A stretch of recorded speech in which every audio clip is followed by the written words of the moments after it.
I found tickets for a cruise that my boyfriend got me. This gift has cemented for me that this relationship is over. I need to let this out without getting pushback from family and friends who think his gift is romantic. My birthday is coming up in a few months, and 3 days ago, I found out what my birthday present was, which are tickets to a cruise. His sister spilled the news thinking I would be excited, and I'm not. We live together and I found the gift and know it's for me. I sound so ungrateful, but I'm not. This gift just proves to me that things will never change. The first thing is this gift isn't for me. I do not like cruises because I get really bad seasickness and nothing I do helps. I also told him what I wanted to do for my birthday, which was go to a Ren Fair festival. I have already taken a week off from work for it in preparation to go to this fair. I have purchased tickets and I'm saving month to month so that I have spending money without it affecting finances at home. Why would he book tickets the same time as the time I took off to go to this festival? Also, this cruise wasn't cheap at all, so it's basically wasted money because I'm not going. I'm so annoyed. I have told him time and time again that I don't feel like he listens to me, that I feel like he just gets me things by thinking about what's best for him or what he would like. It's not only gifts. He makes decisions based on what he thinks is best, and I just can't deal with it anymore. I love him, but I'm so done, and before anyone says I didn't talk to him or to talk to him about this, I have repeatedly. This has been a recurring conversation in our 2.5-year relationship. The next thing to do is talk this out and end things. Update number 1, the day I wrote my post is the day I ended things with my ex. When he came home, I basically said I found the tickets for the cruise and I asked him who they were for. He said they were for me for my birthday, and I ruined the surprise. I asked him why did he get me tickets for a cruise when he knows that I get seasick, and also when he knows that I have been preparing for a Ren Fair festival for a couple of months. He said that he always liked cruises when he went on them, and he thought that I could push through it with patches or some other remedy, because it was a really expensive cruise. He continued talking, but to be honest, I spaced out because I realized just how much this man didn't care about me. He bought cruise tickets completely disregarding what I had planned, how I would feel, and what I wanted to do, all because he liked them. Like, screw my birthday, screw what I want, screw how sick I get. He likes cruises, so we should do that. I think he realized I wasn't speaking or excited because he asked me what was wrong and I broke up with him. He was shocked and angry, and he asked why. This isn't the exact wording, but I said something like, "It's because I have realized how much you really don't care about me, and that you are always willing to put your wants over mine every time it suits you, even on my birthday." He started to argue and wanted to talk about it, but I was just numb and went to bed on the couch. After 2 hours of trying to speak to me, he left me alone. I woke up the next day and got ready for work. I oddly felt fine, and he wanted to talk, but I just said I'm done. If he wanted to talk about the apartment, or what we would do about the lease, or anything regarding the end of the relationship, I'm okay with that. I told him I'm not changing my mind about this, and for me, this relationship is done and I just want to split amicably. While I was at work that day, I had free time and I wrote down every instance I could remember just in the last 6 months of him choosing his wants and needs over mine. It was nearly 3 pages front to back, and I didn't even realize how much I let go off because he didn't want to do it. When I went home and he tried to talk again, I gave him the list and I explained what it was. He left me alone the rest of the second night. He's still not accepting the breakup. He wants to do couples therapy now, or even go on a break because he realizes how much he has done, but nope, I'm not doing it. I'm not trying to be mean or harsh to him, but I don't want to give him false hope. I also feel weirdly okay but also numb at the same time. What I have to deal with now is breaking the lease, which he isn't willing to do because he thinks we can move past this. So I'm going to talk to the leasing office and see my options. At least I have my birthday to look forward to as I deal with a relationship ending and having to find a new place to live. Update number 2, so I don't even know what to say about the past 2 weeks since I last posted. I had hoped to do a real quick update saying I was good, out of the lease, found a place, but I can't say that. First, the leasing office offered me a way out of the place and it's really expensive. We have 4 months left and there is no way I could afford to break this lease, find a new place, move, put down a deposit and everything else that comes along with moving. If my ex and I break the lease together, it is significantly cheaper, but he has refused, so I have no choice but to live with him. I have a few places in mind and I'm eligible, so I will just deal with this for now. I moved all of my things to a storage unit and put all my important documents into a safe location elsewhere. I have to get furniture for my new place since it was his place I moved into, but other than that, I already have everything else you would need. When it comes to my ex, I don't even know how to describe what is happening.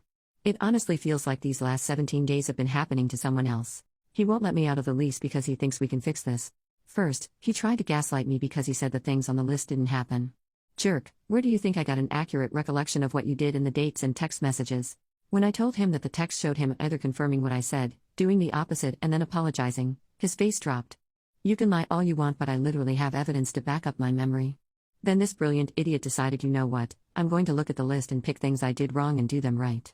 So he started picking things he had done wrong and then doing it right without any input from me. You know, it's the biggest brain bash to realize that he could have done this right from the start. None of these were mistakes. He knew exactly what he was doing and didn't care about what I wanted or needed if he thought his idea was better. I had people message me asking what was on the list, and you know what? When I find the time, I will rewrite the whole list with screenshots. I will give a few examples now. One was when I asked him to pick up an orchid for me since I would be working late all week. Orchids were my grandmother's favorite flower, and she died a couple of years ago. Sometimes I really miss her, so I get some of her favorite flowers, and having them around really helps my mood. He decided to pick up roses, and I remember seeing the roses and saying, "Why did you give me roses when I asked for an orchid?" and him saying that he thought these were better and prettier. Another example was when he took my car to a different mechanic because he thought the one I had used for 5 years was trying to scam me when he literally was going to patch up 2 tires that happened to get a nail. Did he even meet my mechanic? No, he didn't.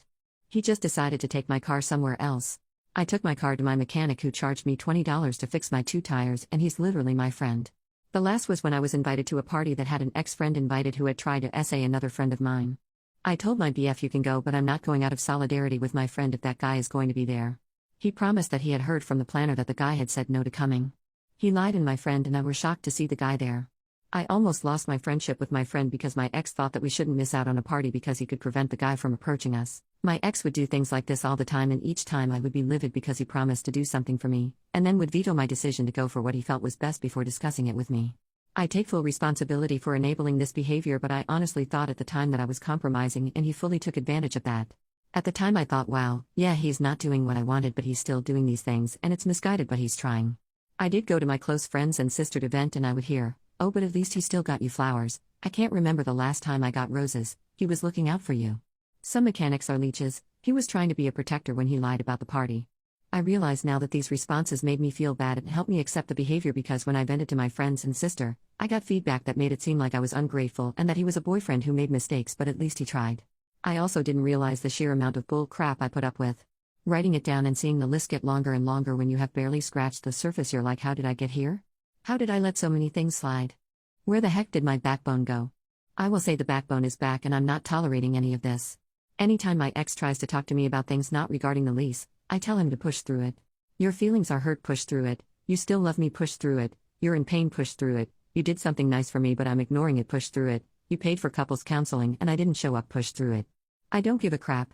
He keeps asking why I'm fine, and honestly I think a part of me checked out a long time ago, grieved this relationship, and that part was waiting for the rest of me to catch up, and I have. As for my friends and family, I have told them the relationship is done and that's my decision and that it's none of their business. When a few of them tried to make me feel bad about the cruise and how they wish someone would do that for them, I told them that their husbands and boyfriends not even doing the bare minimum for them doesn't mean that I should accept my ex's crappy behavior. I told them that maybe they should concentrate on why their significant do nothing for them instead of trying to get me to accept things I don't want or need just because my ex happened to try. Not going to lie, that response took me a couple of hours to articulate, and some of them aren't talking to me now, but oh well. So that's my life currently. I'm living in the guest room and my ex is still trying. He's very annoyed and hurt, but that's not my problem. He is basically holding me hostage, so I don't care about his feelings. I have made it clear we are roommates. I don't cook, clean, or do anything for him. Honestly, I barely speak to him and I ignore his calls and texts when not at home. If he won't let me out of the lease, I will treat him like a stranger. I will not harm him or destroy any of his things, but I'm going to actively ignore his entire existence for the next 4 months. Either he deals with this or he lets me out of the lease. Other than that, I'm doing really good and working on myself and maintaining boundaries and not letting people take advantage anymore.